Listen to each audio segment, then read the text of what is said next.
Bismillahirrahmanirrahim. Assalamu alaikum student.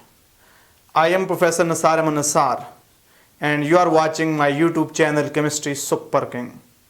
Dear student, आज मैं बात करूंगा strength of acids and bases कि किस तरह हम एसिड और बेसिस की स्ट्रेंथ को थ्योरेटिकल नॉलेज की मदद से डिटरमिन कर सकते हैं। तो स्टूडेंट पहले मैं बात करूंगा स्ट्रेंथ ऑफ एसिड के ऊपर कि वो कौन से पॉइंट्स हैं जिनको देख कर हम एसिड्स की स्ट्रेंथ बता सकते हैं कि कौन सा एसिड ज़्यादा स्ट्रांग है, कौन सा एसिड वीक है। स्टूडेंट इस पूरे चैप्टर की वीडियो की प्लेलिस्ट का लिंक डिस्क्रिप्शन में मौजूद है, आप उसे क्लिक करके इस पूरे चैप्टर की वीडियो आप देख सकते हैं। ये मेरे ईटा सेशंस हैं जिसमें बहुत ज़्यादा कॉन्सेप्ट, ट्रिक्स और टेक्निक में यूज़ करता हूं ताकि आप एमसीक्यूज सॉल्व करने में बहुत थोड़ा टाइम लगाएं। अगर स्टूडेंट आप मेरे चैनल पे न्यू हैं, आप रेड बटन को प्रेस करें ताकि चैनल सब्सक्राइब हो जाए और साथ बेल के आइकन को भी प्रेस करें ताकि आने वाली वीडियो का नोटिफिकेशन आपको ऑटोमेटिक मिलता रहे। इस चैनल पे जो मटेरियल आएगा वो आपको बहुत ज़्यादा नॉलेज प्रोवाइड करेगा, आपके एटीट्यूड को बेहतर करेगा, आपकी लर्निंग एबिलिटी को एनहांस करेगा। तो इसलिए आप इस चैनल के साथ जुड़े रहें और अपने दोस्तों को भी सजेस्ट करें।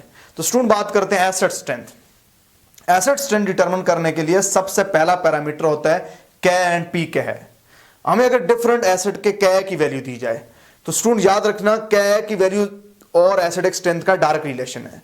Greater the value of K stronger will be acid and vice versa, जबकि P इसका इनवर्स है। अगर P की वैल्यू ज्यादा होगी तो एसिड वीक होगा एंड वाइस वर्सा। यानी एसिडिक स्ट्रेंथ का K के साथ कौन सा रिलेशन है? डायरेक्ट। एसिडिक स्ट्रेंथ का P के साथ कौन सा रिलेशन है? इनवर्स। तो ये हमारे पास पहला इंडिकेटर है। अब स्टूडेंट हम बात करेंगे हाइड्रा एसिड की।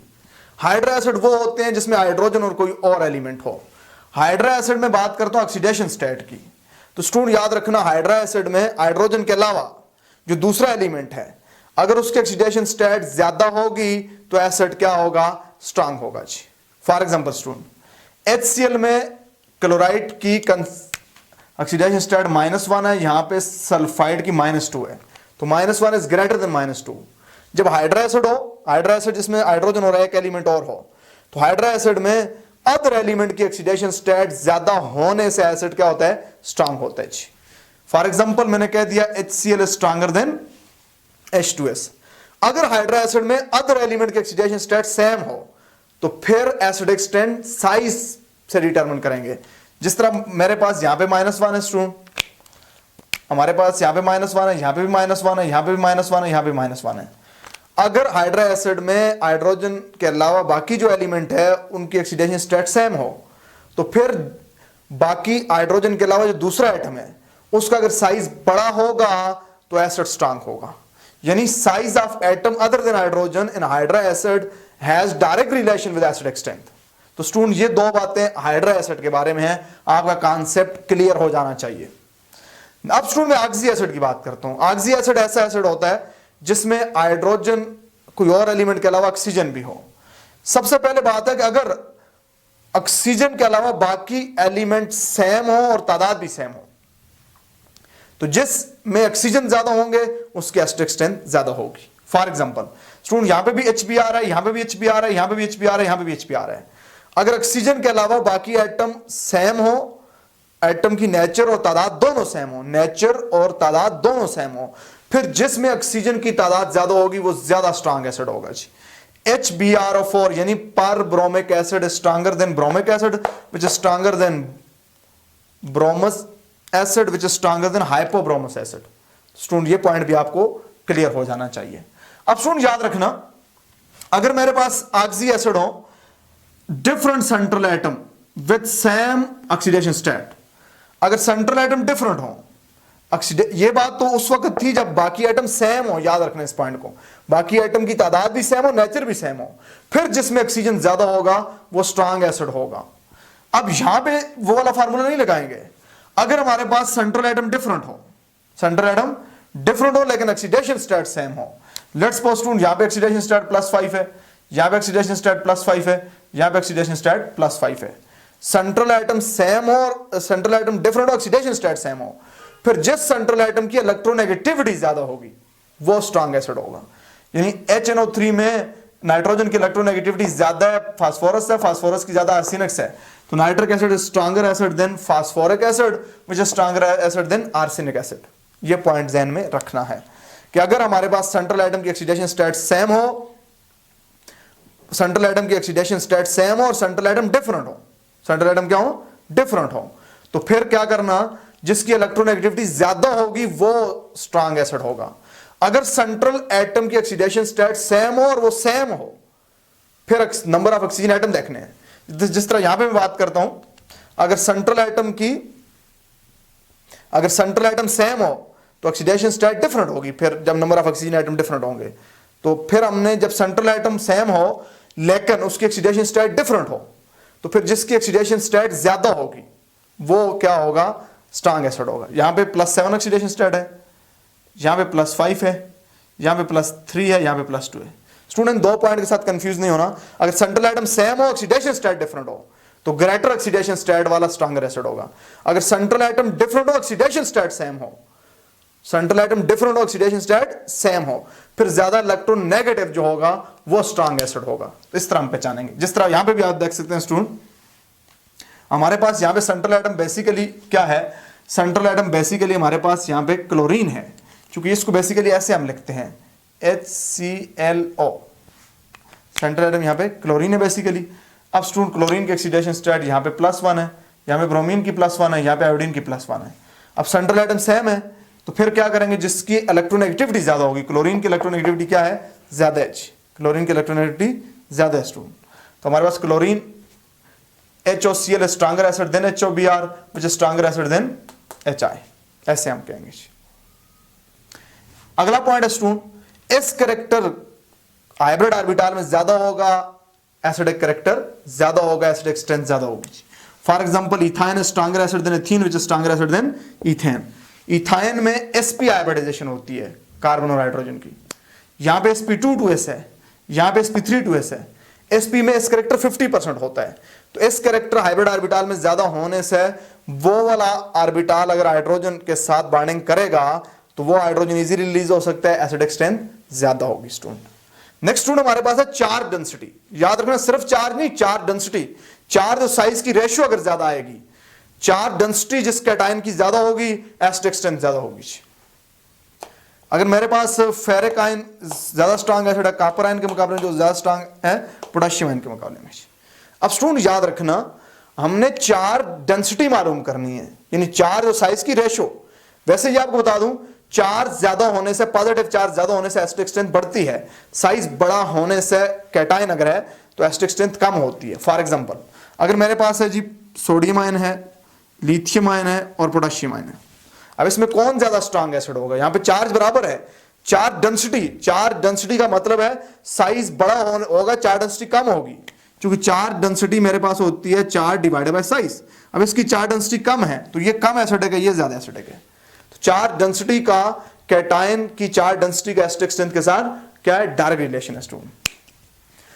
बहुत ही इंपॉर्टेंट पॉइंट की तरफ आ रहा हूं, halide of third period element. Third period element के जो हलाइड हैं, for example aluminium fluoride, aluminium chloride, aluminium bromide, aluminium iodide, ये मैं लीवियस एसिड में भी आपको पढ़ा चुका हूं स्टूडेंट। याद रखना, बाकी सारे जो एलिमेंट हैं बोरान को छोड़ के, बाकी तमाम एलिमेंट के जो हलाइड हैं उनकी इलेक्ट्रोनेगेटिविटी ज्यादा होने से एसिडिक स्ट्रेंथ ज्यादा होगी। यानी aluminium fluoride is strong acid, then aluminum chloride which is strong acid, then aluminum bromide which is strong acid, then aluminum iodide. But there is exception. It's a very very important point.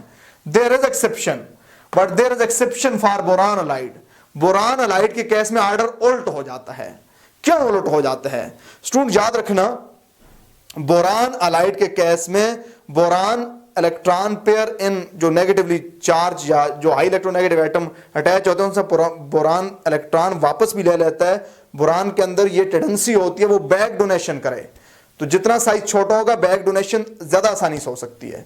यानी जब fluorine होगा तो fluorine के electron ज्यादा आसानी से boron की तरफ आ सकते हैं, जिसकी वजह से क्या होगा? जिसकी वजह से हमारे पास बोरान के ऊपर इलेक्ट्रॉनिक क्लाउड ज्यादा होगा, ये अब इलेक्ट्रॉन पेयर गेन इतना आसानी से नहीं करेगा। चूंकि बोरेन्स जो होते हैं, बोरेन के जो हाइड्राइड्स होते हैं वो डाइमेरिक फॉर्म में भी एग्जिस्ट हो सकते हैं।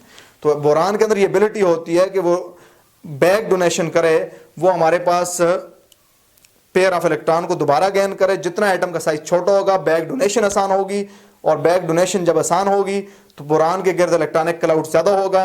अब ये आसानी से इलेक्ट्रॉन पेयर गेन नहीं करेगा। ये पॉइंट अपने पास याद रखना, it's a very very important point कि बोरान हालाइड के केस में हमारे पास ऑर्डर उल्टा हो जाता है कि boron fluoride is weaker acid than boron chloride which is weaker acid than boron bromide which is weaker acid than boron iodide. बाकी तमाम थर्ड पीरियड एलिमेंट के जो हालाइड होंगे उनका ऑर्डर यही वाला फॉलो होगा।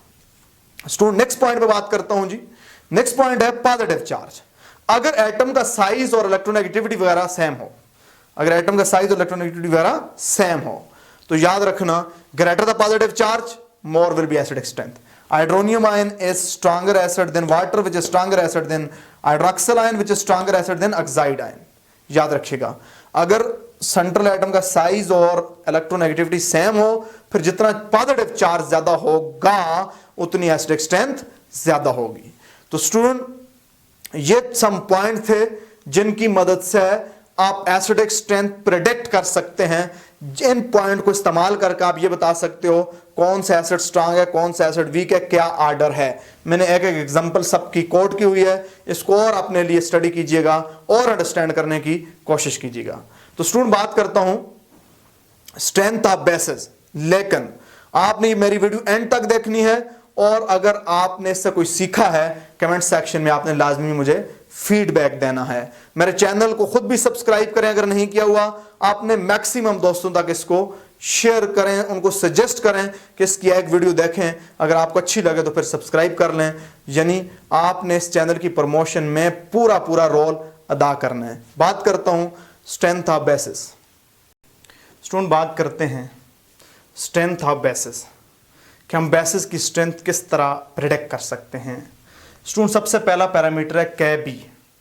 के बी ज्यादा होगा बेस स्ट्रेंथ ज्यादा होगी, पी के बी ज्यादा होगा बेस स्ट्रेंथ कम होगी। ये पहला पैरामीटर है। दूसरे पैरामीटर में हम डिवाइड कर लेते हैं, हम कहते हैं हाइड्रा बेसिस। हाइड्रा बेसिस वो होंगी जिसमें कोई और एलिमेंट और हाइड्रोजन हो। हाइड्रा बेसिस के लिए साइज ऑफ एटम, स्टूडेंट याद रखना हाइड्रोजन के अलावा बाकी जो एलिमेंट है, दूसरा जो एलिमेंट है, अगर बेस में उसका साइज ज्यादा होगा बेसिक स्ट्रेंथ कम होगी। जब हमारे पास सिर्फ हाइड्रोजन और कोई और एलिमेंट हो, ऐसी बेस हो, तो दूसरे एलिमेंट के साइज बढ़ने के साथ बेसिक स्ट्रेंथ कम होगी। ये एसिड वाले पॉइंट का इनवर्स है। फॉर एग्जांपल हमारे पास NH3 है, PH3 है, ASH3 है, SBH3 है, BiH3 है। तो हाइड्रा बेसिस में डाउन द ग्रुप, याद रखना हाइड्रा बेसिस में down the group basic strength कम होती है। ये पॉइंट ध्यान में रखना। तो ammonia stronger base than PH3 which is stronger base than ASH3 which is stronger base than antimony hydride which is stronger base than bismuth hydride। Student याद रखना ऑक्सीडेशन स्टेट की बात करते हैं। हाइड्रा बेस में जब मैं बात करता हूं, याद रखना हाइड्रा बेस में ऑक्सीडेशन स्टेट जब बढ़ती जाएगी सेंट्रल एटम की, यानी हाइड्रोजन के अलावा जो दूसरा एलिमेंट है उसकी ऑक्सीडेशन स्टेट बढ़ने के साथ क्या होगा, बेसिक स्ट्रेंथ कम होगी। ये भी एसिड वाली बात के उलट है। अब स्टूडेंट याद रखना अमोनिया में नाइट्रोजन की ऑक्सीडेशन स्टेट -3 होती है। N2H4 में नाइट्रोजन की ऑक्सीडेशन स्टेट -2 होती है। NH2OH में नाइट्रोजन की ऑक्सीडेशन स्टेट -1 होती है। तो -3 is smaller, -2 is greater, -1 is more greater. तो क्या हुआ, जब ऑक्सीडेशन स्टेट बढ़ेगी हाइड्रोजन के अलावा दूसरे एलिमेंट की, तो क्या होगा, बेसिक स्ट्रेंथ कम होगी। अमोनिया में ऑक्सीडेशन स्टेट सबसे कम है, इसलिए इसकी बेसिक स्ट्रेंथ हाइड्रा बेस में ज्यादा होती है। हाइड्राजीन में ऑक्सीडेशन स्टेट बड़ी है, बेसिक स्ट्रेंथ कम हुई है। हमारे पास हाइड्रोक्सिलमाइन के अंदर ऑक्सीडेशन स्टेट नाइट्रोजन की और बड़ी है, तो क्या हुआ है, बेसिक स्ट्रेंथ कम हुई है। तो स्टूडेंट दूसरा पॉइंट याद रखना, हाइड्रा बेसिस से मतलब 2 पॉइंट मैंने बता दिए। पहला पॉइंट क्या है कि साइज ऑफ हाइड्रोजन के अलावा दूसरे एटम का साइज बढ़ने से बेसिक स्ट्रेंथ क्या होगी, बेसिक स्ट्रेंथ कम होगी। ऑक्सीडेशन स्टेट, हाइड्रोजन के अलावा जो दूसरा एलिमेंट है उसके ऑक्सीडेशन स्टेट बढ़ने से बेसिक स्ट्रेंथ क्या होगी, कम होगी। यानी साइज बढ़ने से भी बेसिक स्ट्रेंथ कम होगी हाइड्रोजन के अलावा जो एलिमेंट है, और ऑक्सीडेशन स्टेट बढ़ने से भी बेसिक स्ट्रेंथ कम होगी। तो ये दो हाइड्रा बेसिस के बारे में बात थी। अब स्टूडेंट बात करते हैं हाइड्रोक्साइड और ऑक्साइड बेसिस। स्टूडेंट याद रखना, हाइड्रोक्साइड और ऑक्साइड बेसिस में मेटल का साइज अगर ग्रुप ए एलिमेंट की मेटल है, चूंकि पीरियोडिक टेबल में ग्रुप ए और ग्रुप बी के एलिमेंट होते हैं, ग्रुप ए के अगर एलिमेंट हैं, ग्रुप ए की बेसिस हैं, ग्रुप ए की मेटल की बेसिस हैं, ग्रुप ए एलिमेंट के मेटल का साइज बढ़ने के साथ बेसिक स्ट्रेंथ बढ़ेगी। यानी rubidium hydroxide Rb, rubidium hydroxide is more basic than potassium hydroxide which is more basic than sodium hydroxide. चूंकि रुबिडियम का साइज बड़ा होता है, पोटेशियम का साइज छोटा होता है और सोडियम का साइज और छोटा होता है। Hydroxide base group A element में साइज बढ़ने के साथ हाइड्रोक्साइड और ऑक्साइड बेसिक स्ट्रेंथ बढ़ेगी। यानी down the group hydroxide of group first element and oxide of group first element या ग्रुप सेकंड एलिमेंट या generally group A element, down the group उनके हाइड्रोक्साइड और ऑक्साइड की बेसिक स्ट्रेंथ इंक्रीज होती है। लेकिन स्टूडेंट ट्रांजिशन एलिमेंट के लिए यह बात उलट होगी। Metal size of group B group element का मेटल साइज ज्यादा होने से बेसिक स्ट्रेंथ कम होगी। For example zinc hydroxide is more basic than cadmium hydroxide which is more basic than mercuric hydroxide. क्यों? क्योंकि जिंक का साइज क्या है, छोटा है, कैडमियम का साइज बड़ा है, मर्क्यूरी का साइज और बड़ा है। यानी नीचे की तरफ साइज बढ़ेगा, ग्रुप बी की जो मेटल होंगी उनका साइज बढ़ने से बेसिक स्ट्रेंथ कम होगी। स्टूडेंट ये पॉइंट ध्यान में याद रखना है। स्टूडेंट अगर ट्रांजिशन मेटल हो और एक नॉन ट्रांजिशन मेटल हो, दोनों की ऑक्सीडेशन स्टेट सेम हो, ट्रांजिशन और नॉन ट्रांजिशन मेटल दोनों की ऑक्सीडेशन स्टेट सेम हो, तो जो नॉन ट्रांजिशन एलिमेंट का हाइड्रोक्साइड होगा उसकी बेसिक स्ट्रेंथ ज्यादा होगी। फॉर एग्जांपल कैल्शियम हाइड्रोक्साइड की बेसिक स्ट्रेंथ ज्यादा होती है कॉपर हाइड्रोक्साइड के मुकाबले में, एल्यूमिनियम हाइड्रोक्साइड की बेसिक स्ट्रेंथ ज्यादा होती है क्रोमियम हाइड्रोक्साइड के मुकाबले में। तो यहां पे आपने क्या बात करनी है, यहां पे आपने बात यह करनी है कि अगर ट्रांजिशन और नॉन ट्रांजिशन एलिमेंट के ऑक्सीडेशन स्टेट बराबर हो, तो ऑक्सीडेशन स्टेट बराबर होने से फिर नॉन ट्रांजिशन एलिमेंट का हाइड्रोक्साइड या ऑक्साइड की बेसिक स्ट्रेंथ ज्यादा होगी। स्टूडेंट याद रखना, नॉर्मली हमारे पास क्या होता है कि ट्रांजिशन एलिमेंट का साइज चूंकि कम होता है, इफेक्टिव न्यूक्लियर चार्ज ज्यादा होता है, इसलिए हाइड्रोक्साइड को टाइटली हेल्ड करते हैं, ये इजीली रिलीज नहीं करते। नेक्स्ट मेरे पास पॉइंट है, greater the charge density on an ion के ऊपर चार्ज डेंसिटी ज्यादा होगी, अगर greater the charge density on an ion basic strength ज्यादा होगी। For example HPO4-2 strong base है H2PO4-1 के मुकाबले में, यानी एनायन के ऊपर चार्ज डेंसिटी ज्यादा होने से बेसिक स्ट्रेंथ क्या होती है, ज्यादा होती है जी। एक और स्टूडेंट इंपॉर्टेंट पॉइंट है जी। फिर स्टूडेंट बात करता हूं जी, मेरे पास ये चंद पॉइंट थे जिससे आप मेटल हाइड्रोक्साइड, मेटल ऑक्साइड या हाइड्रा बेस की बेसिक स्ट्रेंथ का ऑर्डर आप डिटरमिन करेंगे। अब स्टूडेंट मैं एक दो एमसीक्यूज आपको इन टॉपिक से रिलेटेड डिस्कस करता हूं, आपने फोकस रहना है, अंडरस्टैंड करना है, खुद पहले इसको हल करने की कोशिश करनी है जी। Which of the following is strong acid, कौन सा स्ट्रॉन्ग एसिड है स्टूडेंट? अब यहां पे आप फंसेंगे, nitric acid, sulphuric acid, H3PO4 all have equal strength. अब यहां पे अगर आप रूल लगाएंगे तो सेंट्रल एटम की ऑक्सीडेशन स्टेट सेम नहीं है। अगर सेंट्रल एटम की ऑक्सीडेशन स्टेट सेम होती, नाइट्रोजन की +5 होती, यहां पे +5 होती, यहां पे +5, फिर तो आसान था मसला। अब सेंट्रल एटम है भी डिफरेंट और ऑक्सीडेशन स्टेट भी सेम नहीं है। हमारे पास सल्फ्यूरिक एसिड में सल्फर की ऑक्सीडेशन स्टेट +6 है। अब आपका यहां पे कॉन्सेप्ट लगेगा, आप खुद ऑप्शन लिखें। इससे पहले मैं दूसरे पे चलता हूं, फिर वापसी भी इसको सॉल्व करता हूं। आप खुद इसका ऑप्शन कमेंट सेक्शन में लिखें कि कौन सा ऑप्शन बनता है जी। दूसरा एमसीक्यू है, विच of the following is true, कौन सा ट्रू है? ये बेसिक स्ट्रेंथ के मतलब है, potassium hydroxide is less basic than rubidium hydroxide. Potassium hydroxide is less basic than rubidium hydroxide. अब स्टूडेंट कहते हैं which of the following is true, कौन सा ट्रू है जी, कौन सा ट्रू है? इसको बल्कि आप ऐसे लिखते हैं, ज्यादा बेहतर है, potassium hydroxide is more basic than rubidium hydroxide. Student ये ट्रू नहीं है, क्योंकि हमारे पास क्या है, पोटेशियम हाइड्रोक्साइड, रुबिडियम नीचे है, तो ग्रुप ए एलिमेंट का साइज बढ़ने से हाइड्रोक्साइड बेसिक की स्ट्रेंथ हाइड्रोक्साइड बेसिस की स्ट्रेंथ बढ़ती है। तो रुबिडियम हाइड्रोक्साइड स्ट्रांग बेस है, जो पहले लिखा था वो ठीक है, लेकिन चूंकि ऑप्शन इस तरह लिखे हुए हैं तो मुझे ये ऑप्शन ऐसे करना पड़ा। Zinc hydroxide is stronger than magnesium hydroxide basic strength. Student आपको पता है जिंक की ऑक्सीडेशन स्टेट +2 है, मैग्नीशियम की +2 है, लेकिन नॉन ट्रांजिशन और ट्रांजिशन मेटल जब आएंगे तो जो नॉन ट्रांजिशन एलिमेंट होगा उसकी बेसिक स्ट्रेंथ ज्यादा होगी। तो magnesium hydroxide is more basic than zinc hydroxide, ये भी गलत है। ये एस्टिक स्ट्रेंथ है student. Ferric ion is stronger acid than what, cupric ion. तो स्टूडेंट ये ठीक है, चूंकि फेरिक आयन की चार्ज डेंसिटी ज्यादा है, सिर्फ चार्ज नहीं देखना, चार्ज डेंसिटी ज्यादा है, तो ये बात हमारे पास ठीक है। तो ऑल ऑफ दिस का ऑप्शन नहीं बनेगा, यहां पे ऑप्शन सी बनेगा। अब स्टूडेंट मैं वापस आता हूं MCQs 1 के ऊपर। जब ऐसा केस आ जाए स्टूडेंट तो आपने क्या करना है, आपने हाइड्रोजन को हटा के कॉन्जुगेट बेस लिखनी है। तो मेरे पास यहां पे क्या आता है NO3 माइनस, यहां पे क्या आता है SO4 -2, यहां पे क्या आता है PO4 -3, ठीक है। अब स्टूडेंट आपने क्या करना है, चार्ज पर ऑक्सीजन एटम, एक ऑक्सीजन पे कितना चार्ज आएगा वो निकालना है। तो यहां पे 3 ऑक्सीजन है, -1 है, तो एक ऑक्सीजन के ऊपर कितना आएगा -1/3, -1/3। अब स्टूडेंट यहां पे -2 चार्ज है कितने पे, 2 पे, कितने पे, 2 पे।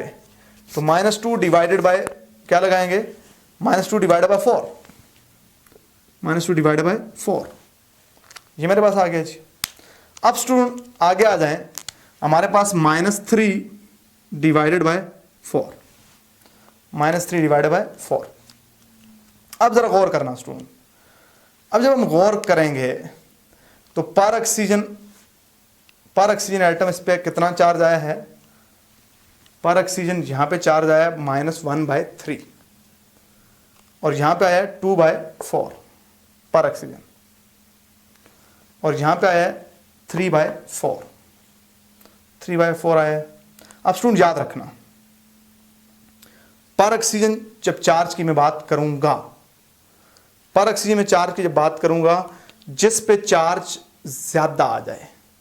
अब क्या मतलब ज्यादा का, यहां पे देखें जी -1/3 का मतलब है -0.33, -0.33। यहां पे आ जाए स्टूडेंट, यहां पे मैं जब करूंगा तो -0.5, -0.5। तो स्टूडेंट जब मैं यहां पे आऊंगा तो यहां पे क्या बनेगा -0.75, जिस पे पर ऑक्सीजन चार्ज ज्यादा आ जाए, पर ऑक्सीजन चार्ज ज्यादा आ जाए। तो इस पे कितना आया है -0.33, इस पे आया -0.5, इस पे आया -0.7। -0.33 is greater than -0.5 which is greater than -0.7। तो जिस पे पर ऑक्सीजन चार्ज ज्यादा आ जाए तो वो स्ट्रांग एसिड होगा, जिसकी कॉन्जुगेट बेस पे पर ऑक्सीजन चार्ज ज्यादा आ जाए वो स्ट्रांग बेस होगा। आपने हाइड्रोजन रिमूव करके ये देखना है। तो यहां पे हमारे पास स्ट्रांग एसिड कौन सा है, नाइट्रिक एसिड, उसके बाद सल्फ्यूरिक एसिड, उसके बाद फास्फोरिक एसिड। ये बहुत ही एडवांस ट्रिक है स्टूडेंट, अगर आपको समझ आ गई है वेल एंड गुड, नहीं तो फिर याद करना, मेरे ख्याल में समझ आनी चाहिए। अगर आपको समझ आ गई है तो आपने कमेंट सेक्शन के अंदर ये बात बतानी है। ये वाली ट्रिक उस वक्त लगानी है जब बाकी सारे एस्पेक्ट फेल हो जाएं, जो बाकी सारे आपको 6, 7, 8 पॉइंट मैंने बताए हैं उनसे अगर डिसाइड ना हो रही हो तो ये लास्ट स्टेज पे हम ये वाली ट्रिक लगा के एस्टिक स्ट्रेंथ डिटरमिन करते हैं कि हम उसके हाइड्रोजन जो निकल सकते हैं उस हाइड्रोजन को हटा गए, फिर पर ऑक्सीजन चार्ज मालूम करते हैं। जिस पे पर ऑक्सीजन चार्ज ज्यादा आ जाए तो वो क्या होगा, पर ऑक्सीजन चार्ज जिस पे ज्यादा आ जाए वो होगा स्ट्रांग एसिड, जिस पे सबसे कम आ जाए वो हो जाएगा वीक एसिड। अब यहां पे इस बात में कंफ्यूज नहीं होना कि यहां पे -1/3, आपको पता है -1/3 is greater than -1/2 which is greater than -3.4, नहीं तो वैल्यू निकाल कर आप देख सकते हैं। तो ये स्टूडेंट मेरा सेशन था, इस पूरे चैप्टर के एसिडिक बेसिक स्ट्रेंथ को मैंने कंक्लूड कर दिया आपके लिए। आप इस वीडियो को केयरफुली एक बार फिर देखें, अगर आपको अंडरस्टैंडिंग हुई है तो इसका मतलब यह है कि आप बहुत राइट डायरेक्शन में जा रहे हैं। अगर आपको अंडरस्टैंडिंग नहीं हुई इसका मतलब यह है कि आपको स्टिल बहुत ज़्यादा मेहनत की ज़रूरत है। तो इंशाल्लाह नेक्स्ट हम चैप्टर स्टार्ट करेंगे सोल्यूशन वाला, चूँकि वो ज़्यादा इंपॉर्टेंट है। फिर बैक पे हम जो चैप्टर रहेंगे उनको हम सॉल्व करेंगे। उस वक्त तक के लिए इजाज़त दीजिएगा। Thank you very much.